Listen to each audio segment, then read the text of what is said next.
আজকে চিন্তা করতেছি যে এক্সপিরিয়েন্স শেয়ারিং এর পাশাপাশি আপনাদের সাথে একটু মত বিনিময় করে নিই। আপনারা একটু ভেবে আমাকে অ্যান্সার করবেন।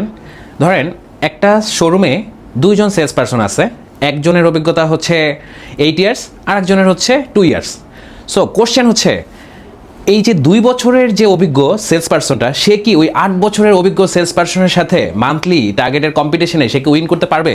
আমার 12 বছরের এক্সপিরিয়েন্সে বিভিন্ন এরিয়ার বিভিন্ন লোকেশনের যে শোরুমের টিম আছে, সেই টিমগুলোকে ক্লোজলি অবজার্ভ করার সুযোগ হয়েছিল।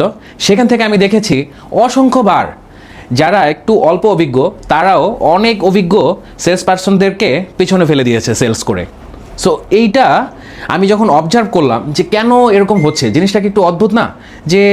যে বেশি অভিজ্ঞ সেই তো উইন করার কথা, সেই তো সেলসে এগিয়ে থাকার কথা। সো অবজার্ভ করে কিছু ডিফারেন্স পেয়েছি, আমি সেই ডিফারেন্সগুলো আপনাদের সাথে শেয়ার করব। আপনারা দেখেন যে আপনারাও কি রিলেট করতে পারেন কিনা।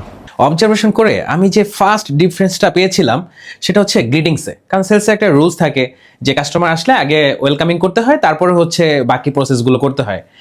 সো এই রুলসটাকে ফলো করার জন্য সে শুধু গ্রিটিংস করতো, ওই যে যার কথা বলেছিলাম যে 8 বছর অভিজ্ঞ কিন্তু সে কম্পিটিশনে পারছে না। সো এটা ছিল আমার ফার্স্ট অবজারভেশন। তখন আমি হচ্ছে ওই যে 2 বছরের যে অভিজ্ঞ সেলস পারসনটা তাকে একটু অবজার্ভ করলাম যে তার গ্রিটিংসটা কেমন হচ্ছে। তখন আমি লক্ষ্য করলাম যে সে কাস্টমারকে গ্রিটিংস করতেছে একটা স্মাইল ফেস নিয়ে, এবং তার ভিতরে একটা এনার্জি থাকতেছে বডি ল্যাঙ্গুয়েজের ভিতরে, তার টোনটাও অনেকটা ফ্রেন্ডলি, যার কারণে সে অডিয়েন্সকে খুব দ্রুত কানেক্ট করতে পারতেছে এবং ফার্স্ট ইমপ্রেশন ক্রিয়েট করতে পারতেছে। সেকেন্ড যেটা ডিফারেন্সটা দেখতে পেরেছি সেটা হচ্ছে যে 8 বছরের অভিজ্ঞ সে কি করতেছে, আপনার ওয়েলকামিং করার পরপরই সে একটা কোশ্চেন করে থাকে।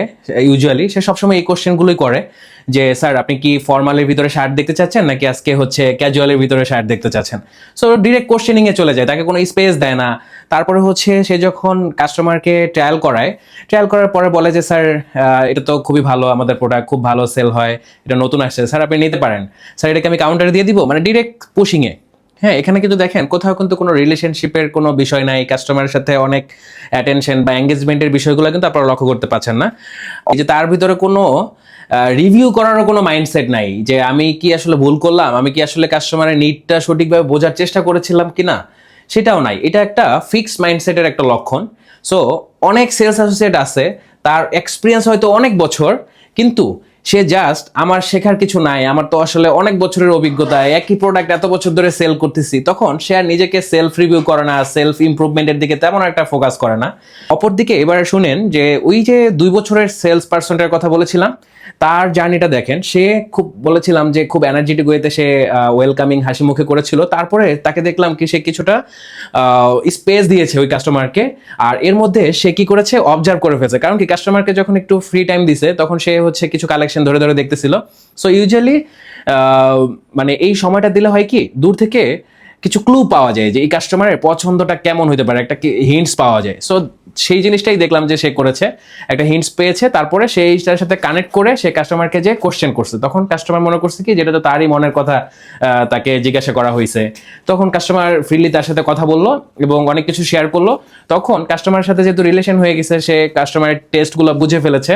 সো তখন দেখলাম যে সে অনেকগুলো কোয়ান্টিটি সেল করতে পারছে। ঠিক এই যে ডিফারেন্সগুলোর কারণেই আসলে দুইজনের ভিতরে মানে এতটাই তফাৎ দেখা গিয়েছিল পারফরমেন্সে, সেলস পারফরমেন্স। সো আসলে ওই যে 2 বছরের সেলস অ্যাসোসিয়েটের ভিতরে আপনারা দেখলেন যে কত কিছু তার ভিতরে ডিফারেন্স। ও আরও একটা ডিফারেন্সের কথা আপনাদের সাথে শেয়ার করি, সেটা হচ্ছে ওই সেলস অ্যাসোসিয়েট ট্রায়াল করার পরে কাস্টমারকে বলতেছে যে স্যার আপনি তো ট্রায়াল করলেন, আপনার কাছে ফিটিংটা কেমন মনে হচ্ছে এই শার্টের?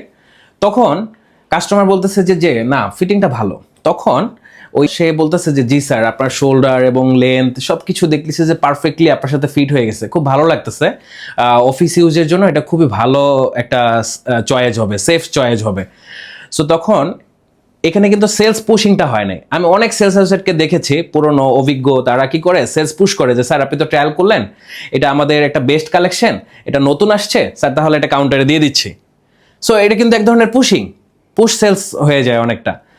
কিন্তু এখানে আপনি দেখলেন যে ওই 2 বছরের ছেলেটা কতটা ইমপ্রুভ করছে। সে কাস্টমারের মুখ থেকে ইনডিরেক্টলি একটা ইয়েস বের করছে, তারপরে তাকে আবার একটা কনফিডেন্স দিচ্ছে। এখন কিন্তু সেলস ক্লোজ হয়ে গেছে, সে আরো অনেকগুলো আইটেম দেখলাম যে সেল করছে। তখন আমি আসলে বুঝতে পারলাম যে যারা শিখতে চায় তারা 2 বছরেও অনেক এক্সপিরিয়েন্স বা অনেক ইমপ্রুভমেন্ট তারা নিজেদের ভিতরে নিয়ে আসতে পারে, অনেক চেঞ্জ তারা নিয়ে আসতে পারে। আর যারা একই কাজ, হ্যাঁ, বছরের পর বছর সেম ওয়েতে রিপিট করে, তার এক্সপিরিয়েন্স আসলে 5 বছর হলো না 10 বছর হলো, এটা আসলে অনেকটা ম্যাটার করে না। কারণ কি, সে তো একই কাজ প্রতি বছর রিপিট করতেছে।